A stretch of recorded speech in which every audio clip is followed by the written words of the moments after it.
Kita masuk ke bab mujahadatun nafs. Apa arti mujahadah? Mujahadah dari kata jahada, yujahidu, mujahadatan, fa'ala, yufa'ilu, mufa'ala. Artinya apa? Bazlul juhd fi mukhalafatin nafs. Mengerahkan tenaga semaksimal mungkin untuk melawan kehendak-kehendak buruk dari dalam jiwa. Jam segini enaknya tidur atau ngaji. Menurut badan nih. Tapi batin Bapak maunya ngaji.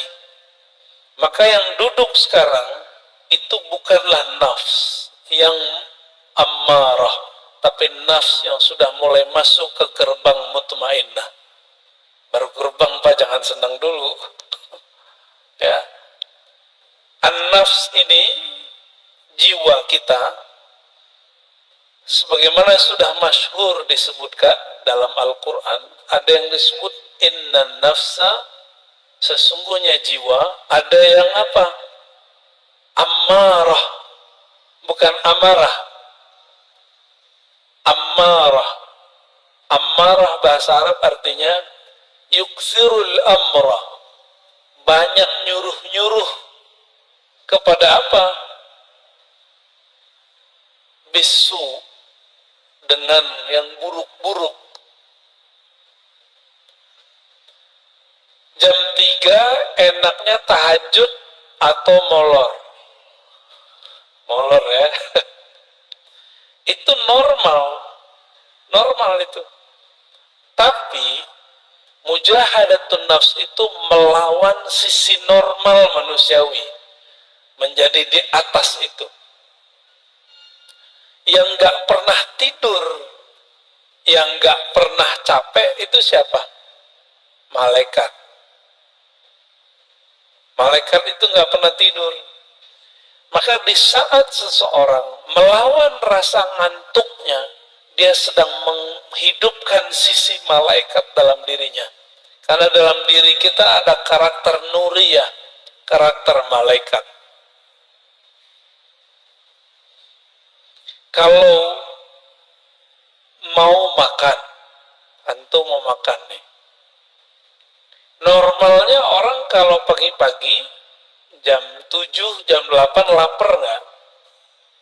Terus antum shaim, puasa. Malaikat makan nggak? Ah, itu namanya mukhalafatun nafs. Mencoba melawan kebiasaan diri. Biasanya makan, dia nggak makan. Jiwa itu level pertama namanya ammarah bisu. An-nafs al-ammarah bisu. Jiwa yang selalu mengajak kepada yang negatif. Enggak saya, enggak antum, sama. Mau ustadz, mau kiai, hatta wali. Apalagi cuma wali murid ya. Hatta wali Allah itu ada an-nafsnya al-ammarah bisu dalam dirinya. Bedanya dia bisa meredamnya. Jadi jangan dikira para wali itu selamat juga dari an-nafs al-ammarah. Dia ada dalam dirinya, namun Allah mengizinkan untuk meredamnya. Ciri-ciri an-nafs al-ammarah, ide-idenya untuk berbuat yang rendahan itu lebih banyak daripada yang tinggi, yang bernilai. Keinginannya untuk berbuat yang buruk lebih banyak daripada keinginannya melakukan kebaikan. Nah, itu ammarah bisu. Bahkan ammarah bisu ini lawan dari nafsul mutmainnah. Dia menjadi agen-agen maksiat. Kalau ada dia, maksiat tambah seru. Itu ammarah bisu.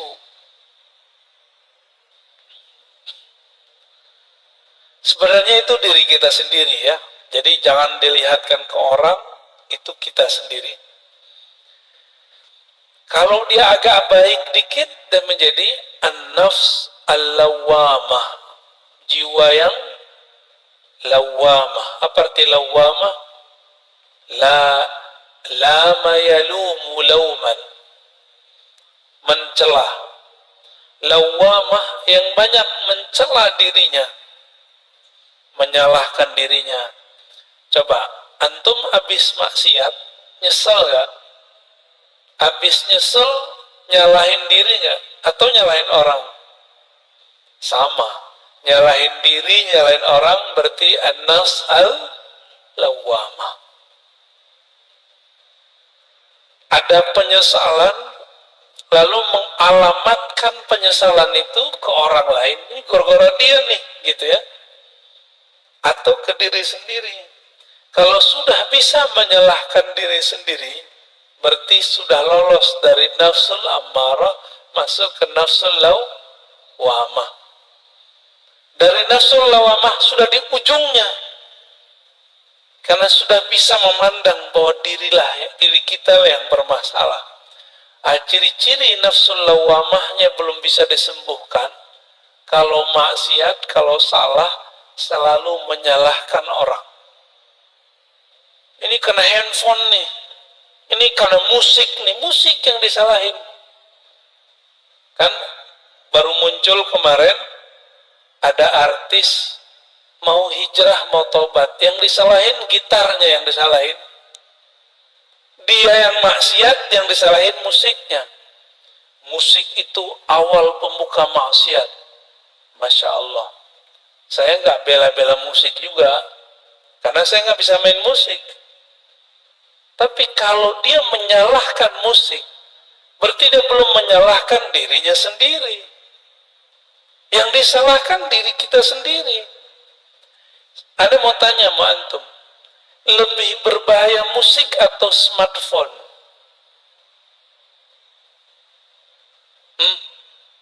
Penyebab maksiat. Lebih banyak maksiat yang ada di smartphone yang antum pegang itu atau musik?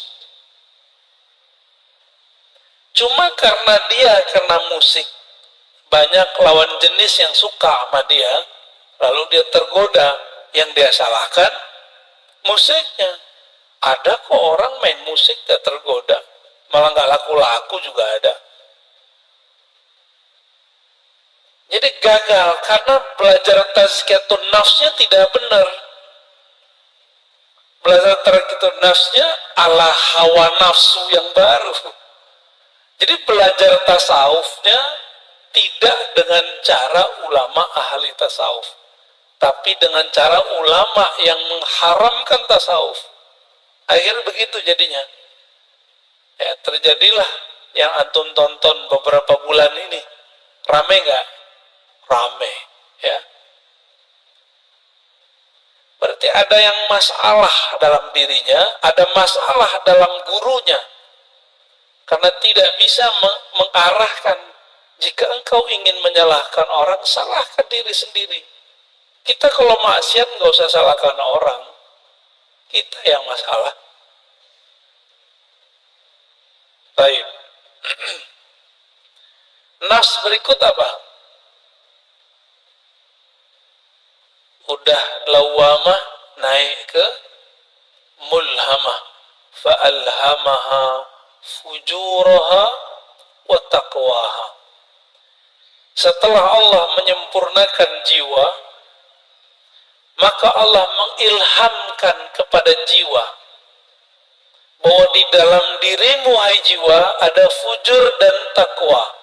Ini banyak yang salah terjemah ayat, dikira Allah lah yang membisikkan kepada jiwa keburukan dan kebaikan. Bukan.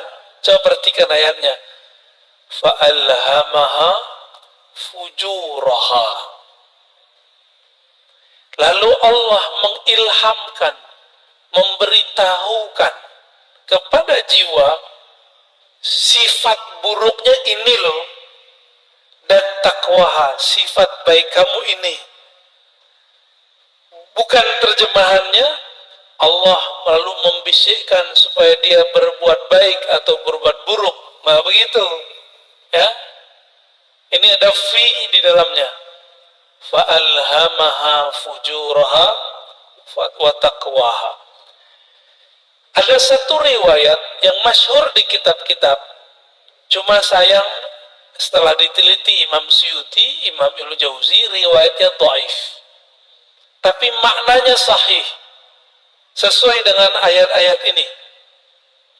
Bahwa dahulu kala awal Allah menciptakan nafs jiwa. Ini riwayat didhaifkan. Emang dhaif, setelah saya teliti dhaif. Tapi riwayat ini saya masukkan ke Israiliyat. Kalau masuk ke Israiliyat kita boleh cerita. Ya. Tatkala Allah menciptakan nafs, lamma khalaqallahu nafs. Ketika Allah menciptakan jiwa, maka Allah bertanya, "Man ana wa man anta?" Aku siapa, kamu siapa? Apa kata jiwa? Anta, anta, ana, ana. Apa kata jiwa? Ente, ente, ane, ane. Jadi yang suka ngomong gua, saya, itu sifatnya nafs. Jujur, suka nggak ngomong saya, menurut gua? Seneng nggak? Seneng ya? Kok dia nggak menghargai saya? Gitu. Pernah ngalamin gitu nggak? Ya. Kok dia nggak menghargai aku? Ada perasaan begitu dalam berinteraksi? Berarti nafsnya lagi on, Pak. Lagi on itu. Ditanya lagi, man anta? Wa man ana? Siapa kamu? Siapa aku? Sama jawabannya. Aku, engkau, engkau. Makanya sifat egois itu sifatnya nafs, bawaan nafs. Jadi nafs ini itu dulu pernah Allah Subhanahu wa taala celupkan kepada bi'iruz zulumat, ke dalam kegelapan syahwat.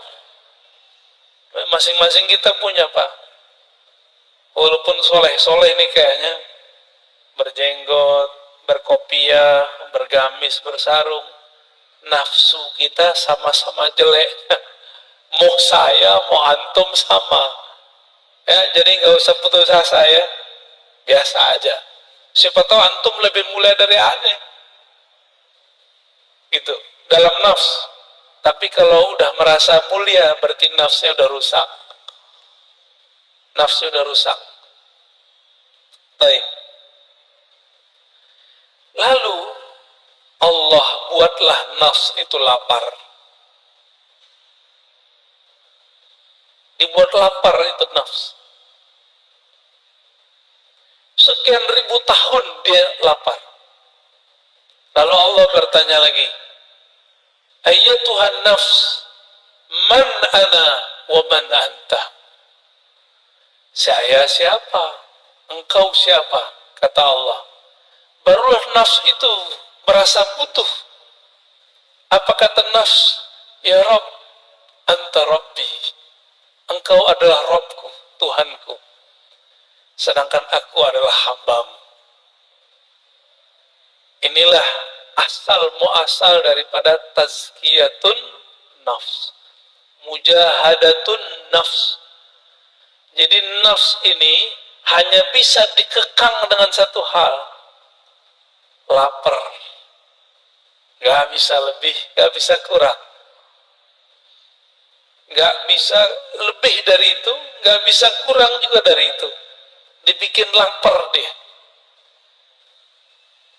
Jadi kalau antum merasa bahwa kok susah ngelola diri ini, puasa. Jangan hanya puasa fisik, mulai puasa yang sifatnya lebih detail. Pernahkah kita puasa gadget? Pernahkah kita puasa puasa ngomong yang buruk-buruk. Jangan puasa ngomong nggak ngomong sama sekali. Puasa tidak ngomongin orang, bisa nggak? Pernahkah kita puasa tidak memikirkan dunia? Syekh Abdullah Faiz Ad-Dagestani An-Naqsyabandi itu kalau beliau terpikir dunia, beliau tobat mandi wajib. Mandi tobat. Ada orang begitu, Pak?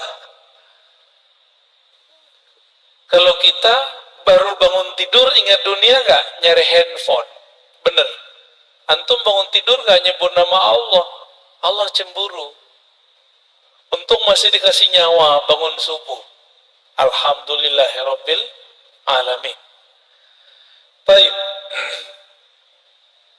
Itu an-nafs al-mulhamah. Allah ngasih tahu kepada jiwa di dalamnya ada fujur, kekejian, kehinaan, syahwat yang meledak-meledak, dan juga ada taqwaha, ada nilai baiknya. Maka sampai nanti, sampai kita mati, ini gak akan selesai. Walaupun naik, sudah naik jadi nafsu mutmainnah. Maka jangan pernah merasa aman dari diri kita. Saya nggak pernah merasa diri saya aman. Apalagi udah sok-sok suci, doain orang lupa doain diri sendiri. Aku doakan kalian husnul khotimah, dia lupa sama dirinya sendiri. Baru tobat dari musik, udah sok menggurui orang lain. Dia belum tobat daripada egonya.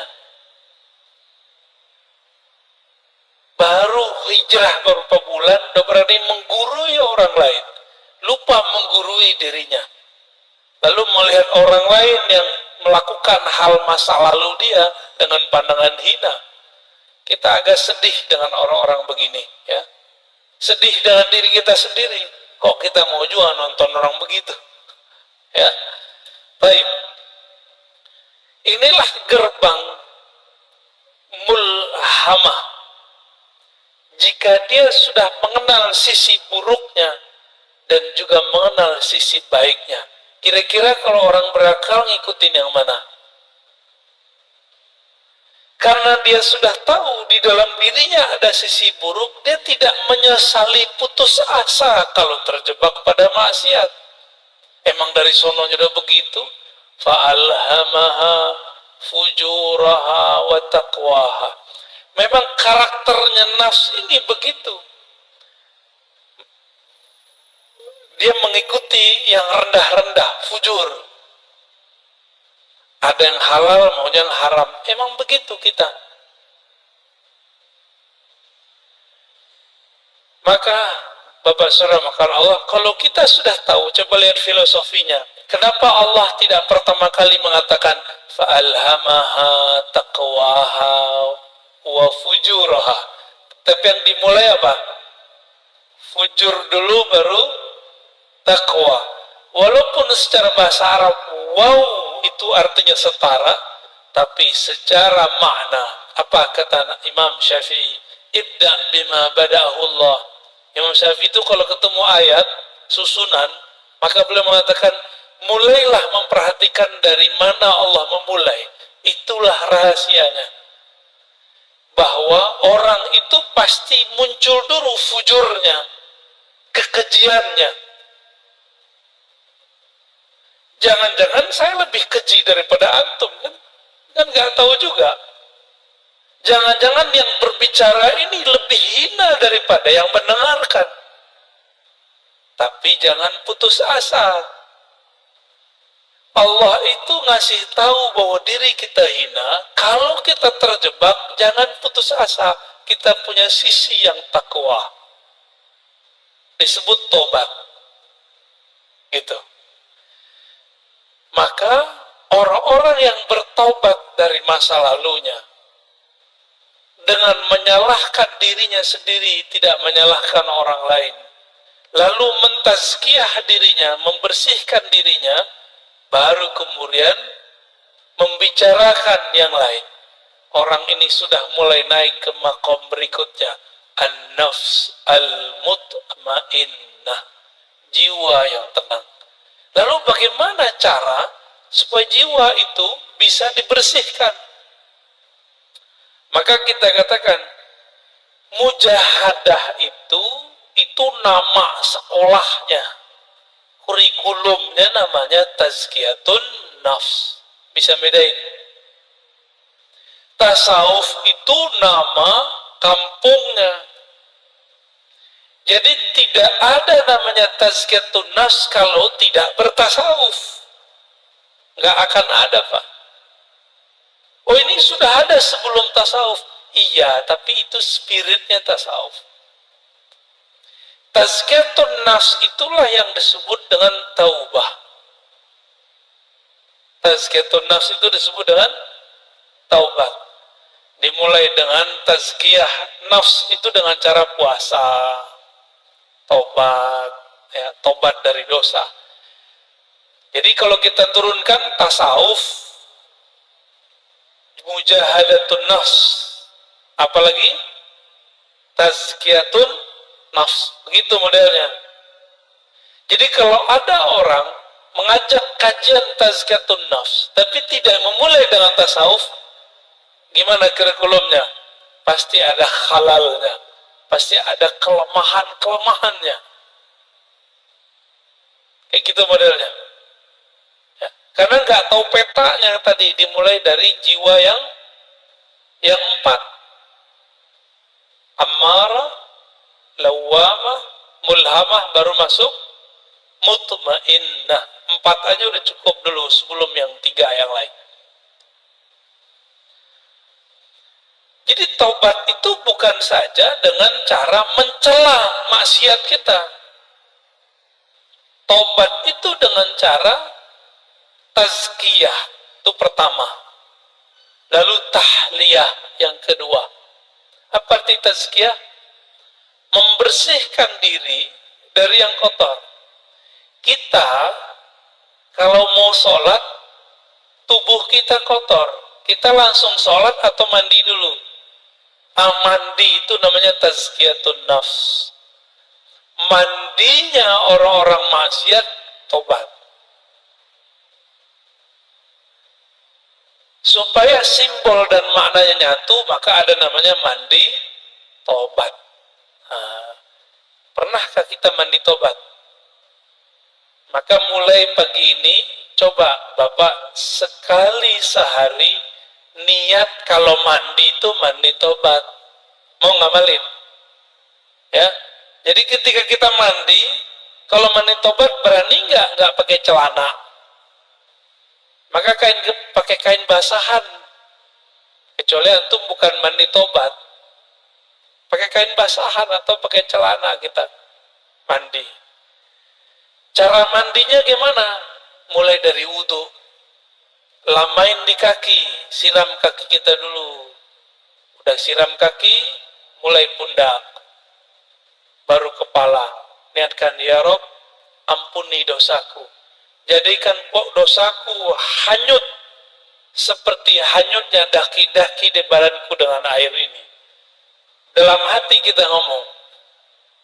Itu cara mandi tobat. Dulu mandi tobatnya cuma diajarkan di surau-surau, zawiyah-zawiyah. Ini sekarang kita bagiin aja lah. Ya. Lama amat antum mau jadi orang bener. Kita juga lama menjadi orang bener. Dulu harus ngaji dulu. Nah, sama-sama belajar bener kita. Ya. Mau ngamalin ya. Sama-sama kita amalkan mandi tobat. Bid'ah itu Ustaz. Ya. Makan aja tuh bid'ah itu. Ini udah diamalkan banyak ulama. Dari mana dalil mandi tobat? Teman-teman, orang masuk Islam mandi nggak? Dianjurkan mandi nggak? Bener. Maka ada mandi dari kafir masuk Islam.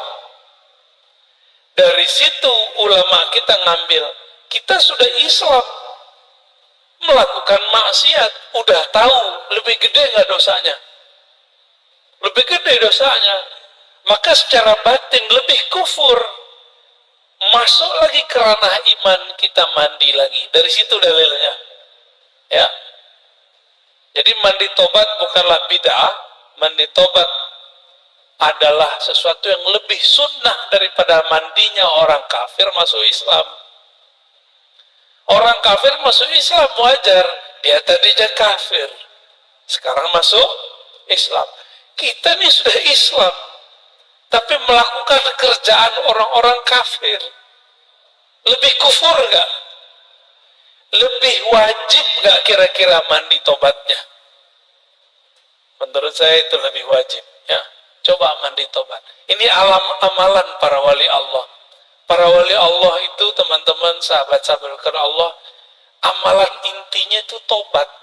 Tobat itu adalah praktek tazkiyatun nafs. Ini ada orang ngaji tazkiyatun nafs tapi nyalahin ini, nyalahin itu nggak benar tazkiyatun nafsnya. Kalau mau jadi diri kita benar, orang lain benar, mulai dari tobat. Tobat itu isinya apa? Muhasabatun nafs wa nadmuha.